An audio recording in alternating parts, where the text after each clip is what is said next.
Δικηγόρος. Μάλιστα. Και εσένα θα σε γδάρω. Όλους τους δικηγόρους θα τους γδάρω. Ο κύριος Τσάμικος είναι λίγο εκνευρισμένος και με το δίκαιο του. Ο δικηγόρος ο κύριος Μπακλής εγκατέλειψε την αδελφή του με την οποία ήταν αραβωνιασμένος και έφυγε να παντρευτεί τη δεσποινίδα Τζίνα Αρίστη. Ο Μπακλής έφυγε με την Τζίνα. Ναι. Και ο Μπακλής είναι αραβωνιασμένος με την αδελφή σας. Ναι, με την αδελφή μου.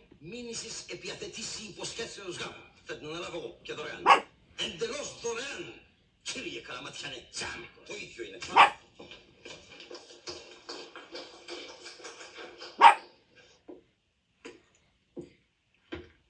Μείνετε ήσυχοι, δεσποινίτσινα. Αύριο οι εφημερίδες θα έχουν την αναγγελία, την Πέμπτη θα πάρουμε τις άδειες. Επομένως την Κυριακή μπορούμε να παντρευτούμε. Πολύ βιαστικός είστε κύριε Μπακλή. Ναι.